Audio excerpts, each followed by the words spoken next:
መካከል ምናምን ስትላት ሰማሁኝ። መክሊቷ ባንቺዬ ባንቻየሁ እናቱ ውዲ ባንቻየሁ ወርቁ እሷው ስትል ነው የሰማሁት። ትላንትና የነገርኳችሁ ልጆች ማለት ነው ያቀቱኝ ነው ከልክሉልኝ በአምላክ ስላችሁ የነበረው መክሊት የሚሏት ስራችንን እያበላሸ ነው ትላለች ምናምን አላልኳችሁም? ሳል በሽታ ነች። እንደገና ያገቱኝ ጋር ነው የምንሰራው። ሰላም ነካናት ክሊክ ከሚሏት ጋር እንትን ገልብጠን እንገለዋለን። መንግስትና ገልብጠን እንገለዋለን። አንተ ራሱ እንሰራለን ስትል የነበረች ያልኳችሁን መክሊቴ ባንቻየሁ ወርቁ እናቱ ደግሞ ከድረስ ኩሳዬ ድረስ ከሚሉት ጋር ነው። ጸግሽ የሚሉት ይገላል ምናምን አላልኳችሁም? ከዛች ባንቻየሁ ወርቁ ባንቺ የሚሏችሁ ደግሞ እሷ 10 ሞልቶ አያውቅም ማለት 9 ነው። ሶስና ነች።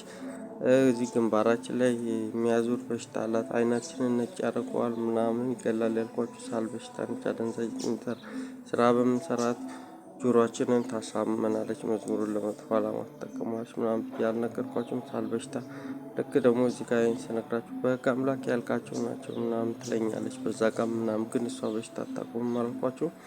እነሱ ናቸው የሚመካከር የሚሉት እና እሷ ራሱ በሽታ አታቆምም ከልክሉልኝ የምላችሁ ነች። እና ከአስቴር አወቀ ጋር ነች። እና እሷም ግንባር ላይ እንቅልፍ የሚያስብል በሽታ አላት። ሳል በሽታ ቆሻሻ ምናምን ሰው ላይ የደፋ ቪዲዮ ምናምን የሚሰርቱ ምናምን አላልኳችሁም?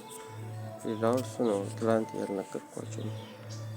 እና ይገላሉ ጸግሽ የሚሉትም ይገላል ብያችኋለሁ። እና እነሱ ናቸው። ለዛ ነው እየፈራኋቸው ያለሁት እንደምነግራችሁ የሚያዞር በሽታ አለ። ስራችንንም እያበላሸ ነው ምናምን የምትለውም መክሊቴ ነች። እዚህ ጋር ራሴን ለመከላከል ለማስረዳት በምሞክር ሰዓት ለምን ከዚህ ጋር ሄድክ ምናምን ትላለች። ሽንት ቤት ሆዴን የገዛውን ነገር አሳሞኝ ሽንት ቤት በሚል ሰዓት አስመላልስ ደግሞ ወጣ ምናምን ትላለች። እንደገና ደግሞ ሲያምር ሌላ ነገር መጠቀም አትችልም ትላለች። እዚህ ጋር ሆድን አሞህ ማለት ነው።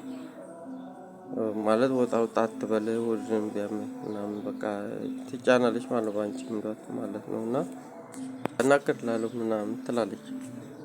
እንደዛ ነው ተረጉ የአውሮጣት ምልክት ምናምን ያልኳችሁ ይገላል ማለት ነው። እና የጎን ራስ ምታት አንጎል ሳል በሽታ አታቆምም ግን እንደዚህ ይላሉ ማለት ነው። እና ጸጋዬ ይገላል ደግሞ ተነክራል ትላለች።